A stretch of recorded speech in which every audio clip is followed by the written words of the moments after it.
Well, good morning and welcome to Zen Live and ideas that can change your world. And let me get my timer going. And I always check. There's a little pause before I come onto screen because I'm checking to make sure that the live connection is there. I've screwed up several times because it was either reversed or I didn't make the connection. I'm talking to a blank screen here. So anyway, let's get to it. Today's a beautiful day in Blackstone, the center of the world. And of course, you too are the center of the world. The world is you, you are the world, and the world is you. So anyway, let's get on with it. And I'm still in the process of disconnecting ourself from the delivery system of culture. Actually, it's a metaphor. I mean, disconnecting from direct TV, from satellite. I'm feeling, am I ready to do it now? Am I ready to cut the cord? Oh, maybe just a few more days. Oh, wait a minute, just another. So it's a lot like cutting the umbilical cord to a womb, and now I think in metaphors, I think in myth, I think in symbols, and I see my exterior world, my real world, being reflected by what I do and what the world does metaphorically. This is what Joseph Campbell taught, and it's what I've begun to understand, and it happens kind of spontaneously. So my effort to disconnect and discontinue direct TV because it costs too much, and because I've also been connected to cable news, and so the TV's always on. Maybe the sound's off, but then they got this subtitle, so you don't need sound. You can read, So this is culture, and I've been doing a lot of introspection into what culture means, thanks to. See, I mark everything with the blue, but The Biology of Transcendence, a blueprint of the human spirit by Joseph Chilton Pearce, who wrote The Crack in the Cosmic Age. Well, these are books that I've had in the house. This was one of his last books, written in the 80s, maybe in the 90s. He died a few years ago. But this book really maps out his whole life's work, which has been the understanding of how we get enculturated in a culture as a knowledge field. And he maps out how the brain in its natural development its stages of its natural growth are broken and intervened in by culture. And that then takes the individual, the child, the infant, and he's bonded with culture instead of nature. And so from then on, he becomes enculturated. He becomes a robot of culture, living in and experiencing world through culture. And again, let's put culture more, we think of culture in terms of the arts and music and all that. No, the term culture, it's a difficult word because it doesn't, culture as I'm using it and as Pearce uses it, is more as like civilized. It includes everything that we know. So we have a natural instinct for socialization, but culture has to be learned. I mean, we naturally want to associate with people. That's instinctual. That's part of our nature, being with our kind. But culture is learned from birth when the mother-child bond is broken. And Pearce goes into this in great detail with a great deal of passion, lectured all over the world about it, but basically how the development of the brain and its bonding with a friendly world is broken when the hospital intervenes in the mother-infant bonding.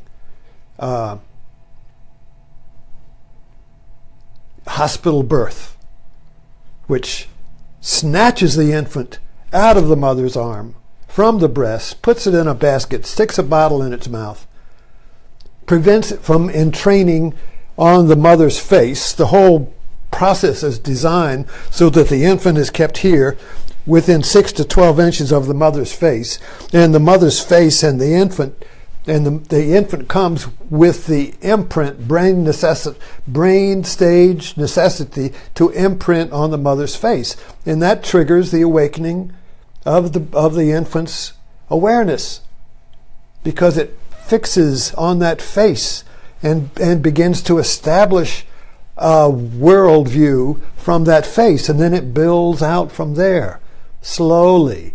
Toys, crib, ceiling, room, an expanding universe, all based on the infant mother's face and the breast, which mother's milk is designed to create the brain development in the first 12 months. And they substitute that with artificial milk. So anyway, he really goes into detail about how industrial hospitalization, culture, advertising, the whole catastrophe intervenes at birth, separates the bonding, and then transfers the child to culture, schooling the whole catastrophe, testing, anxiety, fear, threats. Now it lives in a hostile world and depends upon culture to defend itself from culture. So, end of my run there. So what I wrote up here was The Good Doctor and Forrest Gump. Remember Forrest Gump? Well, the other night, we watched this new show on CBS called The Good Doctor. And I think it'll be good because the actor in there really captures the most difficult task of acting like an autistic person. Tom Hanks did it with Forrest Gump. So before autism became popular, autism is an outgrowth of culture, we could say, since it's increasing. And there's no single cause. As vaccines are doing it, no, it's something else is going on. Whatever we think is the cause is never the cause. Always the supplementary cause, but we never can see the whole cause when we just focus on a single cause. There is no single cause. Everything is interconnected. You can't abstract a single cause and say, that's it, you see, because everything is interconnected. So, and culture prevents us from seeing that culture is the cause. Because we're looking at culture through the eyes of culture. And culture's primary instinct is self-preservation. So culture's not going to do anything that eliminates culture. Just like the church is not going to give you any teaching that delivers you from the church. The ferry boat is not going to take you to the other shore. It's just going to keep going around in the harbor. Because if everybody left and went to the other shore, there'd be no ferry boat. There'd be no culture. So anyway, trying to see this personally, insightfully, Satori is Zen, is Buddhism. When Buddha says life is suffering, he's talking about life in culture is suffering. And we are identified with culture, so we can't see anything but what culture. Culture is the known. Krishnamurti keeps talking about all his teachings was about freedom from the known. Freedom from the known. What's known but culture? Culture is what we know. So how can we get outside of what we know? Well, we have movies, gurus now. And The Good Doctor is a guru movie. So The Good Doctor is about an autistic, if you haven't seen it, it's about an autistic child who is a savant. In other words, he is in a savant, is a autistic person who taps into a field of knowledge, a specific field of knowledge, and becomes a conduit for that knowledge. If you remember that movie, Forrest Gump was like he had autism. He had no ego, but he had timing, and he had compassion. But he really didn't say, oh, I have compassion. Forrest Gump was just always at the right place at the right time doing the right thing. He was in perfect sync with reality, while culture, which was all the different historical scenes he went through, was out of sync. So culture, let me turn my table here. So then I drew this. You see, here's culture's womb. Boom. And here's reality. Oh, I got the wrong shit. Uh-oh. I'm in trouble here. Okay. And this is reality. Changing. Okay, Buddha says that everything is impermanent. Quantum physics says that. Everything is change. Buddhism says that. Zen says that. Everything is change. Well, what does that mean? It means that a surfer knows that. A surfer rides a wave, but the wave is always changing. So he's always in balance with the changing wave. So reality is a changing reality wave. Okay, culture is static. Well, culture is like a balloon. Culture is like an abstract reality. Culture is a proxy reality. Culture is an intellectual reality, while reality itself has intelligence. Okay? Intelligence. There's a difference between intellect and intelligence. Society values intellect, but reality has intelligence. So our good doctor is tapping into the intelligence of reality. Because the ego, boom, boom, boom, the ego lives in culture. The ego and culture are an interactive system. The ego and culture are a feedback loop. Okay? No, let me draw this. No, this is what I want. Here. This is, all right, here's culture.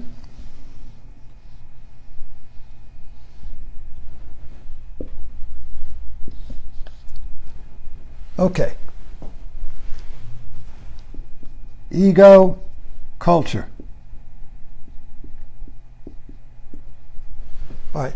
The famous Ouroboros, the snake eating its tail, round and around. It's a feedback loop. Culture is a feedback loop. And it keeps, in our culture now, and I talked about this yesterday, is a culture of violence. Look at the shooting in Las Vegas. There is a floating anxiety, a floating anxiety in culture today that is increasing.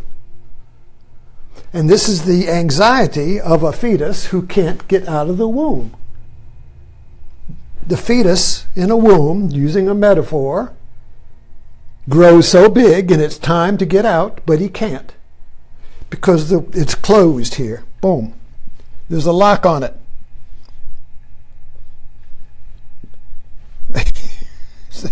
See, the door's locked. Culture doesn't want you to get out.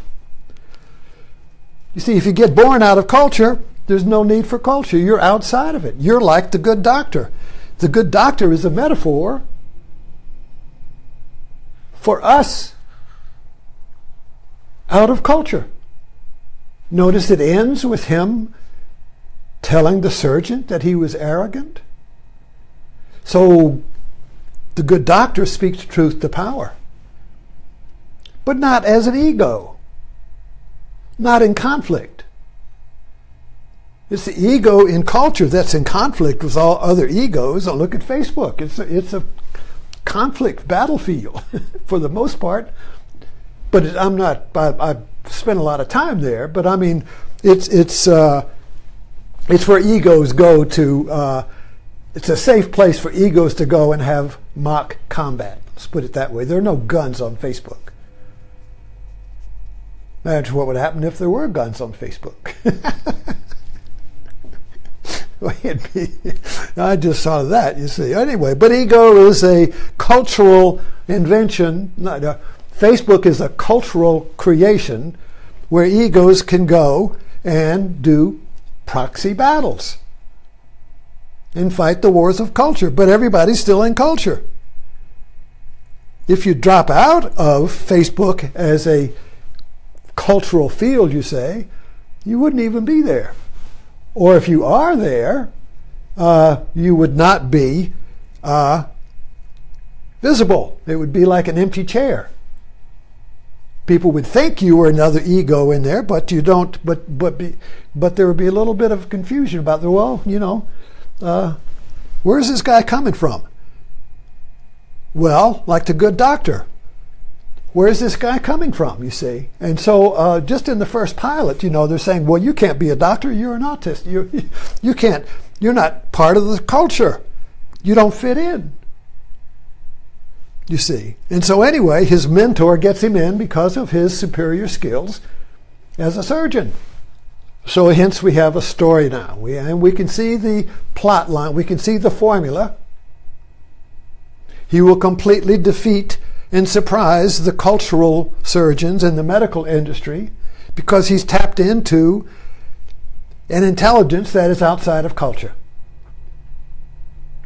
See, we confuse intelligence with the intellect. Culture is driven by the intellect. This is why in politics today you say the intellectual elite and the Eastern effetes and the culturized, and this is all associated with liberalism, and the right is associated with the unculturated free man who is outside of culture, out there in the woods hunting, you see, with his guns. A free man, free from culture, and he sees, and he has an intelligence that the culturized effete, the liberal, communist, socialist has, you see. So it's all mythology. Because the caveman, the red man, the real man out there in the woods with his gun is still part of culture. So it's just a subculture, a sub-ego of culture. It's all culture. Because that's what culture does. Culture survives. It's like Las Vegas. The house survives, and it creates the games where people come and play, and you may win a little bit here and go, wow, wow, wow, I won. But in the end, the house wins.